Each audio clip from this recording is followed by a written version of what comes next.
Morning, Paul. How are you? Good, thank you, Cheryl. Good to be here. Absolutely, Paul. Would you like to introduce yourself for the Yeah, listeners today? sure. I'm Dr. Paula Halloran. I've been in the GP space for a long, long time. And the reason I'm here today is because I co-chair with Christian Chilcott the Diabetes Programme Board for the Hampshire Wight ICB. Fabulous. And for those that don't know me, I'm Cheryl Harding-Trestrell. I'm one of the associate directors for commissioning for the community and long-term conditions. And I'm working with Paul very closely on our rollout of the type 2 diabetes pathway to remission, which we're here to talk to you about today. So Paul, can you tell us a little bit about what is the path to remission for Yeah, diabetes? yeah, I think this is really exciting.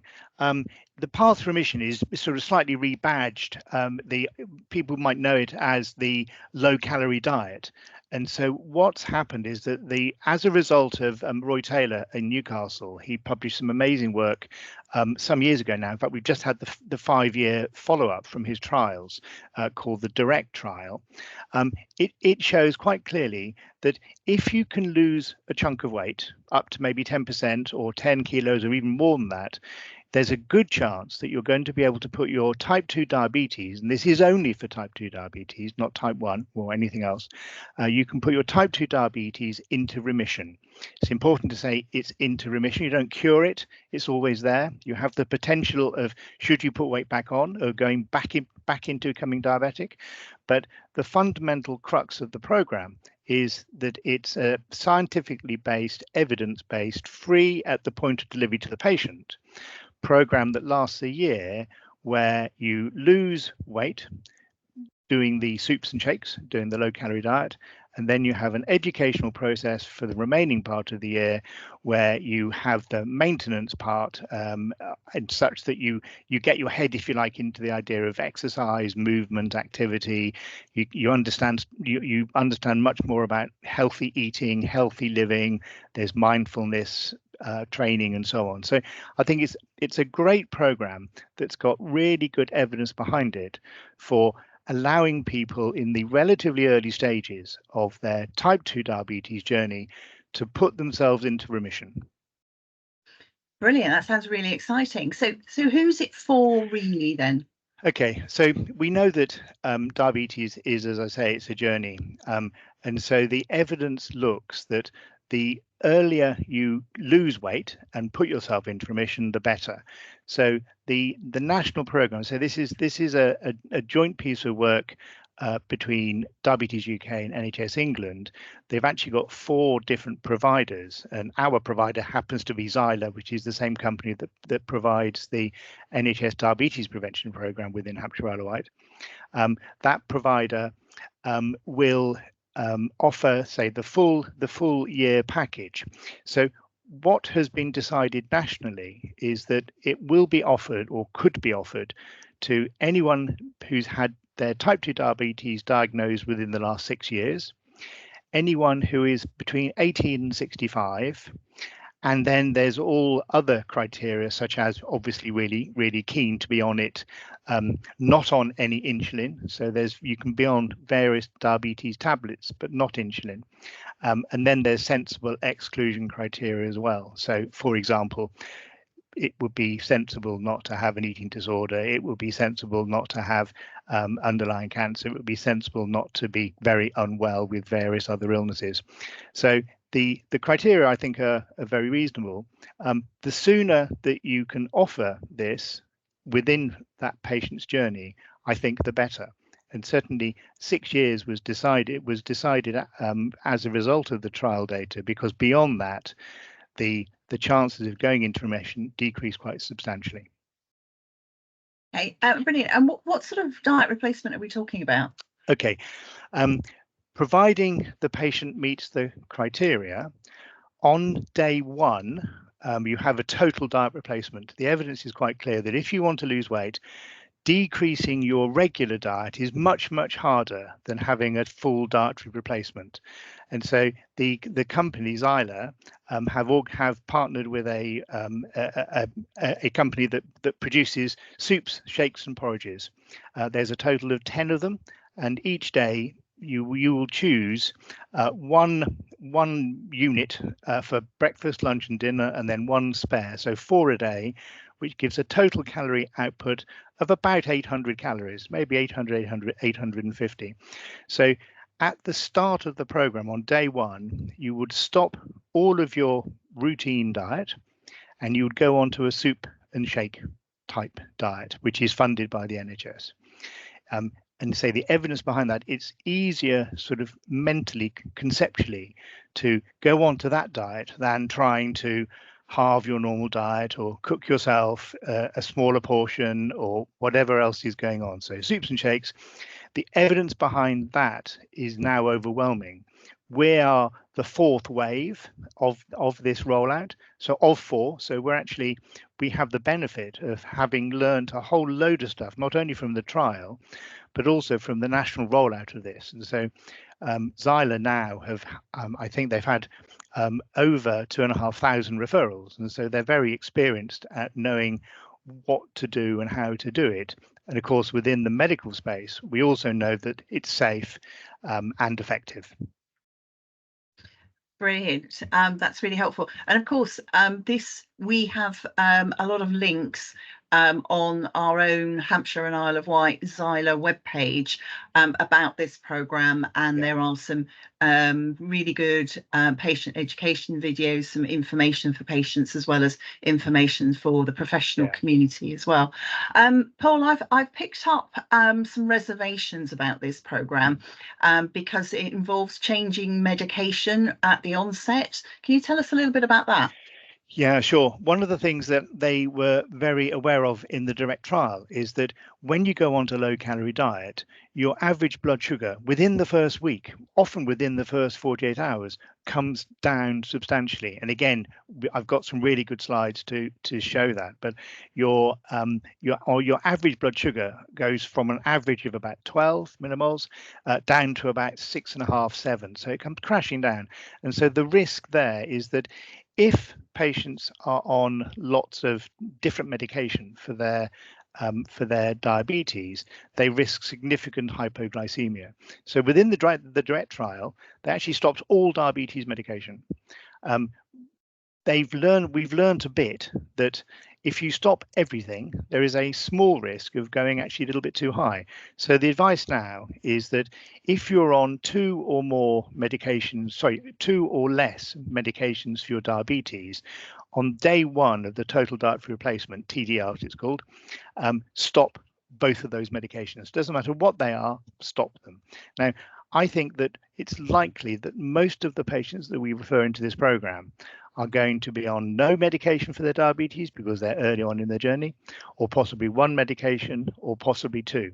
So just simply, whatever those 2 medications are, you stop, is actually really simple. And that's been well shown to be very safe and very effective. If you're on 3 medications, then it does become a little bit more complicated because there are some which are an absolute no-no during the TDR phase, and some which we know are safe. And again, simple rule of thumb, metformin is safe. So if you're on 3 medications and if one of those is likely to be metformin, that is safe. But without going into there's a really great slide in the presentation attached to this video, which people can drill down and get a lot more detail. But it has been a concern because, quite honestly, most of us doctors have been told over the years that we're not reaching target. You need to give more statins, you need to give more blood pressure medication, your HbA1c is too high. And so almost conceptually, we've been asked to increase the prescribing of various medications to reach target. So I don't often, although I should be, but I don't often stop lots of medication in one go. And so it does make me feel a little bit anxious. But I think it's really important that we reassure people that this has now been done thousands of times and is safe. In fact, on the 5th year data analysis of the direct trial, going onto this program has decreased the admission of patients having completed the program by over 50% compared to the control group. So in fact, not only is it safe, it's actually safer to be on this program and complete the program than not.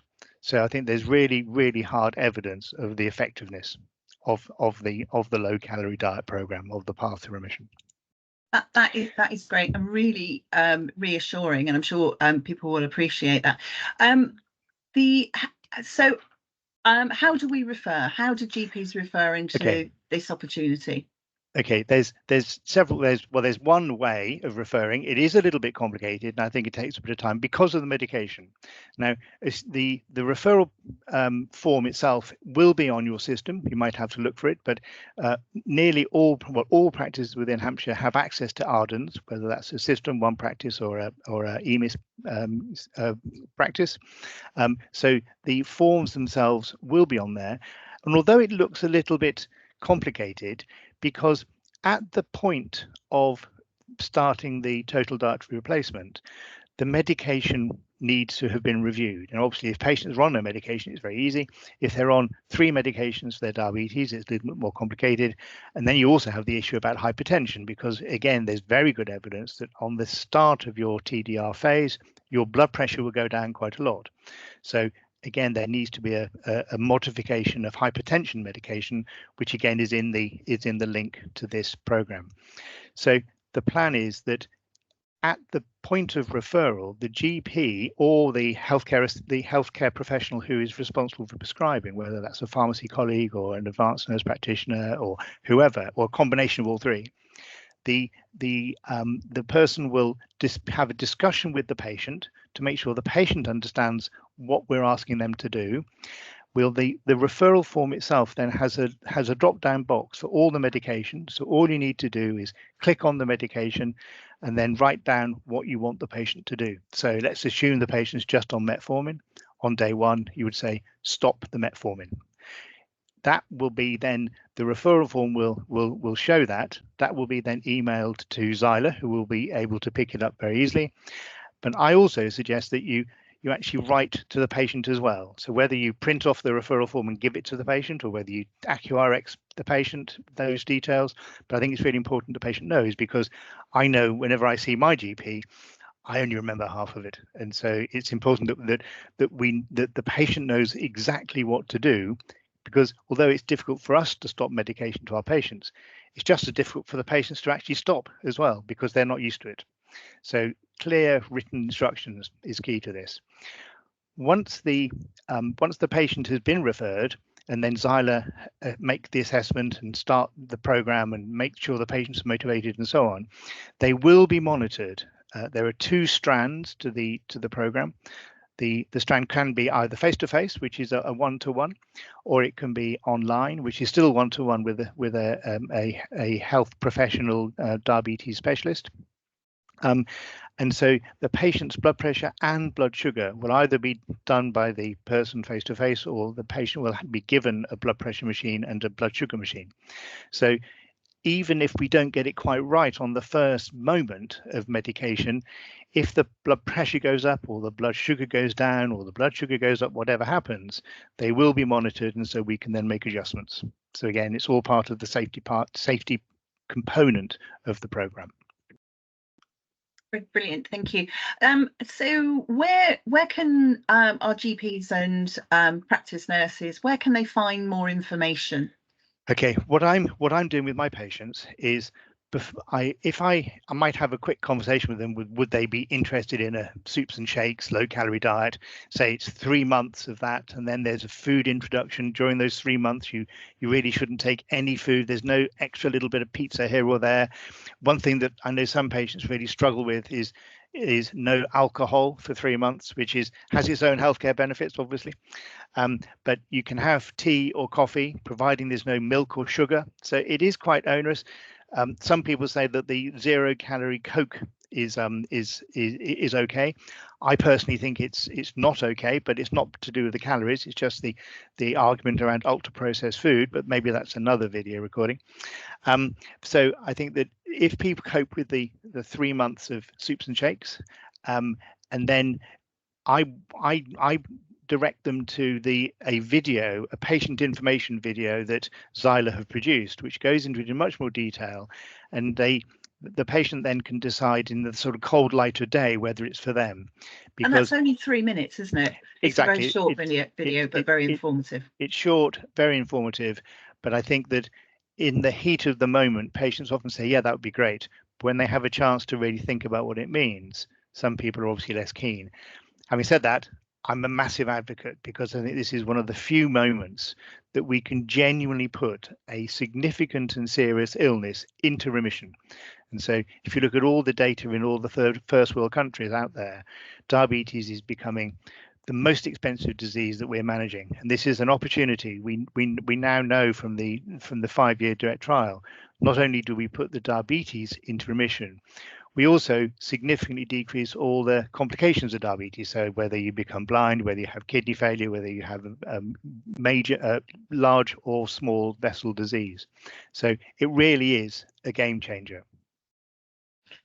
Yeah, absolutely. And I think from what I've heard, that then patients, once they've done the little video, they can also book themselves on an interactive session to ask questions about what it would mean for them. Absolutely. So it's really well set up, and there is a lot of support.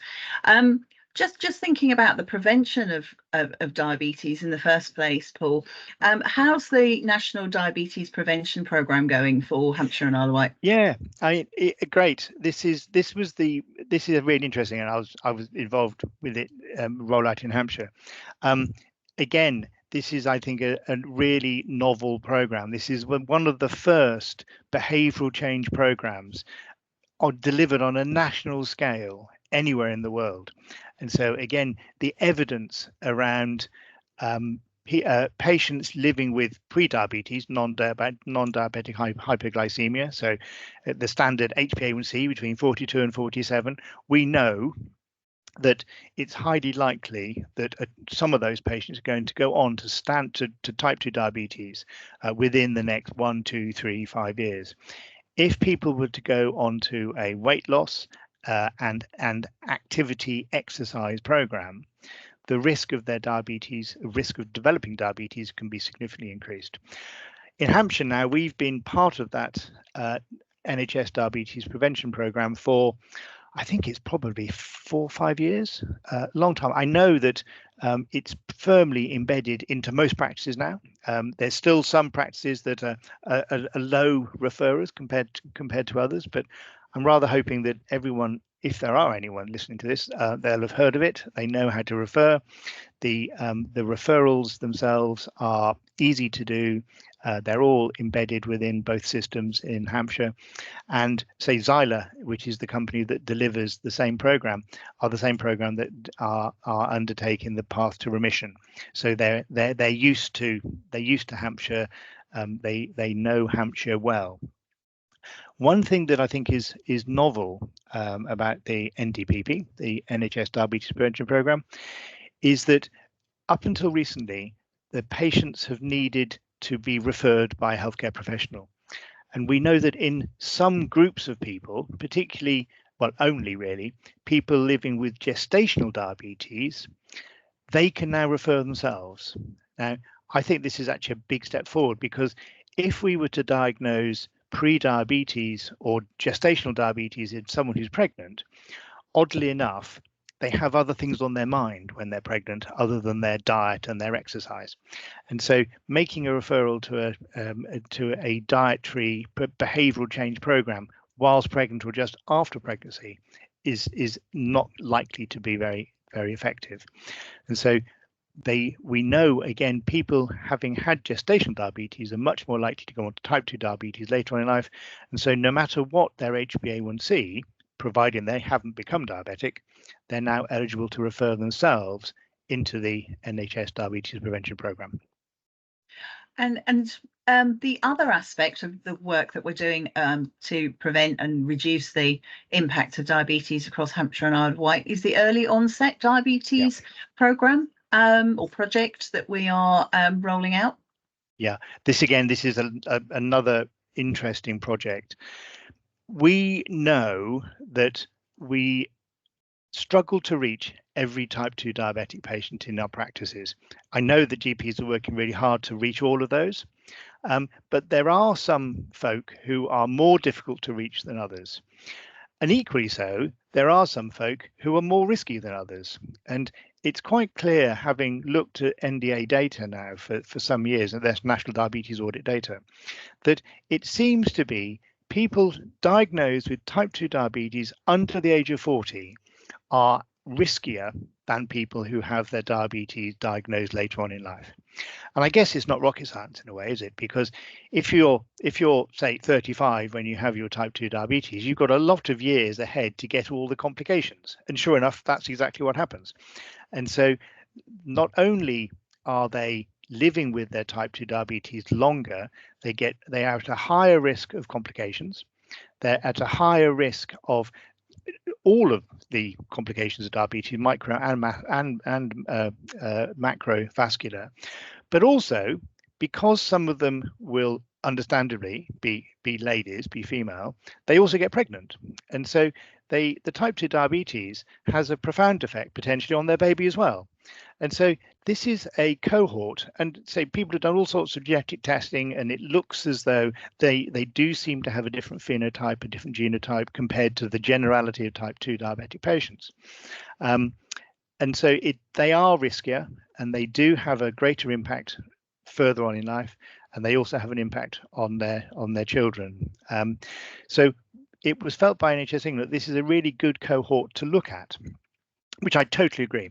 And again, drilling down into the data, not only are they riskier in terms of themselves and their children, but also because they're young and they work and they're often non-white heritage, they actually interact with GP services, primary care services, less than average as well. So we have the double whammy, the triple whammy almost, of they are more risky, they put themselves and their babies at risk, and they actually avail themselves of all the screening and all of the intervention that can be offered in type 2 less than the average patient.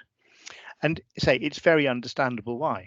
They're young, they work, they have maybe other children to be looking after, so they don't have enough time to interact. They're non-white heritage, and so we know that people with non-white heritage interact with healthcare services less than the generality of patients. So we felt there's a really good argument to put a little bit of energy into that group, and that's exactly what's happened. So general practice in the round is funded as part of their general medical services to look after this patient, but because of good reasons, that group isn't looked after quite as well as they could be. And so we've come up with a project where a little bit, it's not a huge amount of money, but a little bit of money per patient can be given to either a GP practice or a PCN or a local community-based provider. And at the moment, we're sort of giving the money to any willing provider almost, to specifically look at this cohort of patients, advise them around their own diabetes care, but also advise them around pregnancy, advise them around contraception, advise around mental health as well, because again, this population are at higher risk of developing mental illness than the general population.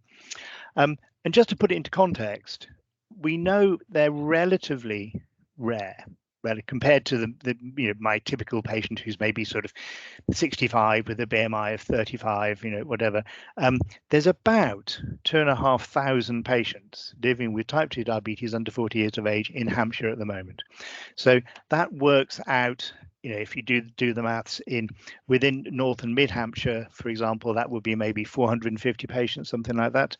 And so within each practice, it's small numbers. A typical GP practice of 10,000 might have 2 or 3 patients, which is why we're suggesting that people work at scale at either PCN or bigger than that, because individual practices will struggle to get the big numbers. We know that there might be 10 patients living with type 2 diabetes under 40 in your practice, but you might only see 4 or 5. And so the funding isn't huge, but it is significant enough, I think, and hope to make a difference. Brilliant. Thank you, Paul. This has been a sort of a great coffee time chat discussion about diabetes. And we have been putting out some information and sharing the links and to encourage primary care to have a look at the information that's out there. The last one that went out was the primary care bulletin issue 135, which went out on the 4th of April. So do look out for the primary care bulletins, because we are trying to make sure that the information you might want is easily accessible. So thank you, Paul. I think it's been really educational. That was it's great to hear and see your enthusiasm for managing diabetes within Hampshire. Great, thanks, Cheryl. So I suppose one thing I would say is that anyone who's been motivated to be interested, please look at the links that we're going to provide. There's a whole load of information. None of this really is sort of it sort of is rocket science in a way, because it's something we don't do as much as I think we should do. You know, the prevention aspect of medicine is I know it gets a bad name in a way, but well, it's not a bad name, but it's just much more difficult than treating the person in front of you. And I think that if we're going to manage type 2 diabetes particularly, the sort of things that we've been talking about, I think they're so powerful and they're so available. We really need to grasp them with both hands while we have the chance. Brilliant. Thanks, Cheryl. Thank you very much.